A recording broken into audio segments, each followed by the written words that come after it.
তাবলিগের নিজামুদ্দিন মার্কাজে ঢুকে পড়লেন এক মহিলা সাংবাদিক।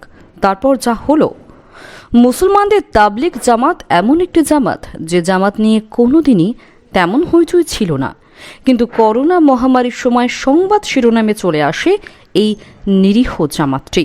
এ নিয়ে বিভিন্ন সংবাদ মাধ্যম বিভিন্নভাবে তাবলিগ জামাত নিয়ে তাদের দৃষ্টিভঙ্গি, বিশ্লেষণ ইত্যাদি জাতির সামনে তুলে ধরেন। এর মধ্যে অধিকাংশই ছিল বিভিন্ন অভিযোগ দিয়ে মোড়া। এরপর থেকেই তাবলিগ জামাতের প্রতি জাতি ধর্ম নির্বিশেষে সকলের কৌতূহল বাড়তে থাকে তবলিগীদের সান্নিধ্যে আসা এবং তাদের সম্বন্ধে জানার আগ্রহ।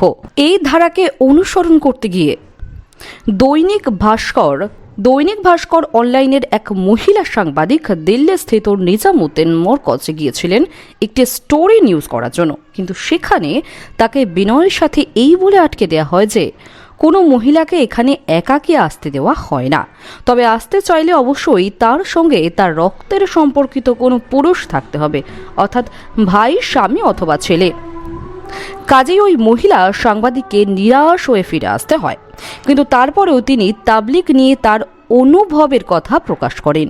এই মহিলা সাংবাদিক হচ্ছেন মনীষা ভল্লা। এরপর আল্লাহ মিয়া কে ফৌজ जिसमें अकेली महिला के एंट्री नहीं, जालीदार टोपी, टखनों तक पायजामा, क्या है कोरोना में बदनाम हुई तबलीगी जमात की असलियत শিরোনাম দিয়ে একটি স্টোরি নিউজ করেন। নিউজটি হুবহু দর্শকদের সামনে তুলে ধরা হলো। তবে এখানে বলে রাখা ভালো যে মনীষা বল্লার প্রতিবেদনটি যিনি পাঠ করেছেন তিনি মনীষা নন, তিনি অন্য কেউ। দর্শকদের জন্য রইল হুবহু প্রতিবেদনটি।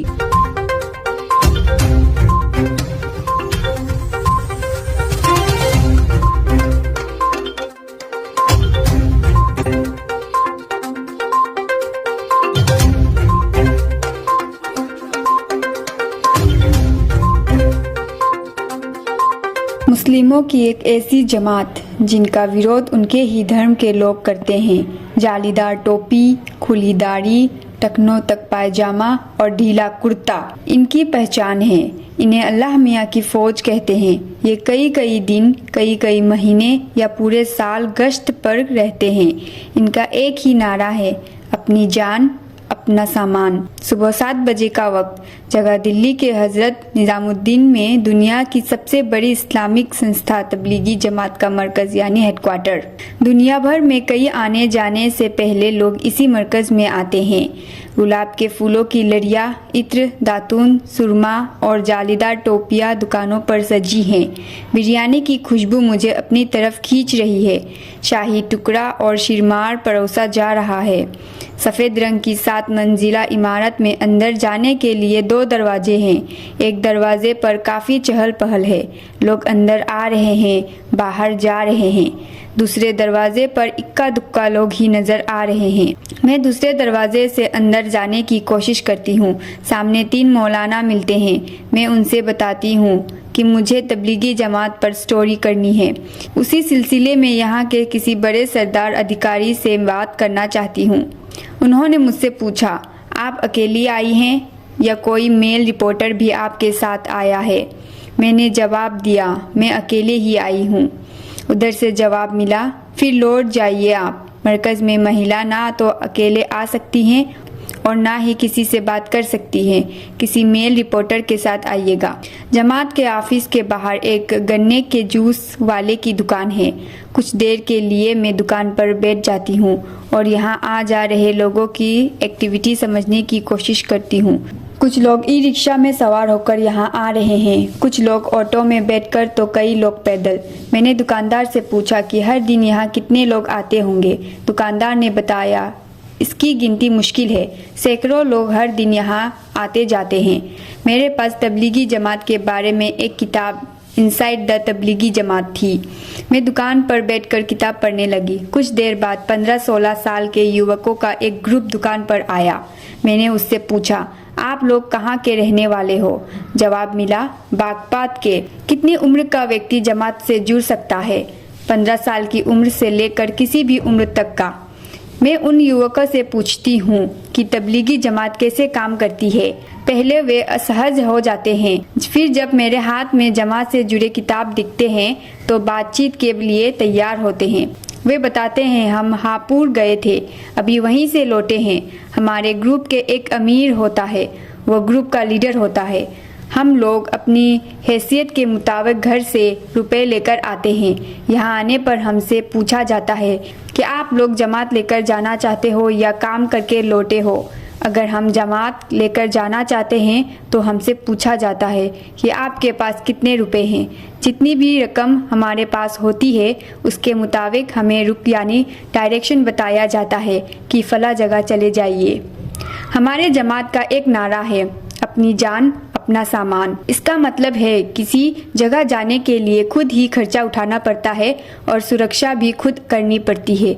जाने से पहले 3 दिन हम मरकज में रहते हैं। इसमें जहां हमें जाना होता है उस जगह की जानकारी दी जाती है, गश्त के नियम बताए जाते हैं। तबलीग जमात को लेकर ये भी कहा जाता है कि इन्हें बाकी दुनिया में क्या चल रहा है उससे कोई मतलब नहीं। यही वजह भी है कि इस्लाम की बाकी संस्थाएं इन्हें बहुत पसंद नहीं करती है। कहा जाता है कि भारत पाक बंटवारे, बाबरी मस्जिद का ढांचा गिराने, शाहबानो केस, गुजरात दंगा के बाद भी इस जमात पर कोई खास असर नहीं हुआ। इन युवाओं से बातचीत में भी मुझे साफ पता चला कि इन्हें दुनियादारी से कोई मतलब नहीं है। मैंने युवाओं से पूछा, अभी तो आप लोगों पढ़ने की उम्र है, घर के लोग मना नहीं करते घूमने से? हम अल्लाह की बात करने के लिए निकले हैं, घर वाले इसके लिए नहीं मना नहीं करते हैं। आप लोगों की उम्र कम है, लोग आपकी बात मान जाते हैं। जवाब मिला, दिन और अल्लाह की बातें सबसे बड़ी होती है।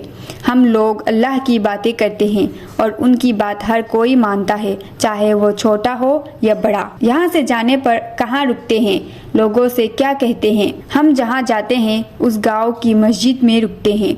गांव के लोग ही हमारे लिए खाने पीने की व्यवस्था करते हैं। इसके बाद हम घर घर जाते हैं, लोगों से कहते हैं कि आप मस्जिद आइए, रोज़ 5 वक्त की नमाज पढ़िए। हम नमाज करने का तरीका सिखाते हैं, ज़रूरी आयतें याद करवाते हैं। बातचीत के बाद इनका ग्रुप मरकज़ के अंदर चला जाता है। मुस्लिम धर्म गुरु मौलाना खालिद रशीद बताते हैं, यह दुनिया की सबसे बड़ी इस्लामिक जमात है। 150 देशों में इसके करोड़ों सदस्य हैं। एक गश्त में 8 से 10 लोग होते हैं। उससे एक अमीर होता है, वह टीम लीडर होता है। कहीं जाने पर टीम लीडर की बात करता है और बाकी लोग सुनते हैं। इसकी कोशिश होती है कि कोई नया आदमी इनसे जुड़े और 3 दिनों तक मस्जिद में इनके साथ रहे। क्या महिलाएं जमात में शामिल होती हैं? मौलाना खालिद रशीद बताते हैं, हाँ, महिलाएं जमात में शामिल होती हैं, लेकिन उन्हें अपने पति के साथ मरकज़ और गश्त में जाना होता है। अकेली महिला को गश्त में जाने की इजाज़त नहीं है।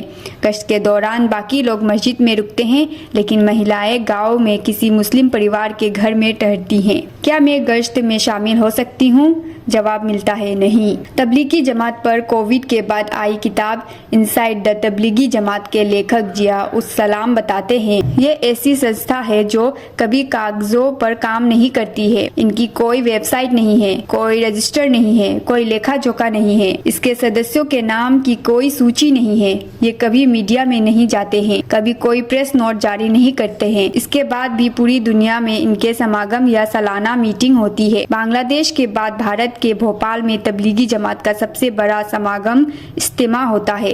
कौन क्या करेगा, कहाँ जाएगा, क्या नहीं करेगा, पूरी दुनिया के तबलीगी जमात में यह बात जुबान से ही फैलाई जाती है। इसका मैनेजमेंट हमें बताता है कि आज के हाईटेक युग में भी 1920 के दशक की तरह काम कैसे किया जा सकता है। हालांकि इस जमात के ज्यादातर लोग गरीब परिवार से हैं, वे अशिक्षित हैं। इसके चलते कोई लोग का शोषण भी हो जाता है। हम मुसलमान कुरान और हदीस पढ़ते हैं, लेकिन इस जमात के लोग कुरान के अलावा फजाइल अमल को भी तरजीह देते हैं, जबकि बाकी मुसलमान के लिए जो है वो कुरान है। इसकी बड़ी वजह यह है कि कुरान अरबी लैंग्वेज में है, ज्यादातर लोग इसे समझ नहीं पाते हैं, इसीलिए कुरान की कुछ आयतों को ट्रांसलेट करके फजाइल अमल में शामिल किया गया है। तबलीगी जमात क्यों बनी और कैसे? इस्लामिक स्कॉलर और जमात इस्लामी हिंद के सचिव सैयद तनवीर अहमद बताते हैं, 20वीं सदी की शुरुआत में स्वामी दयानंद सरस्वती हिंदू धर्म में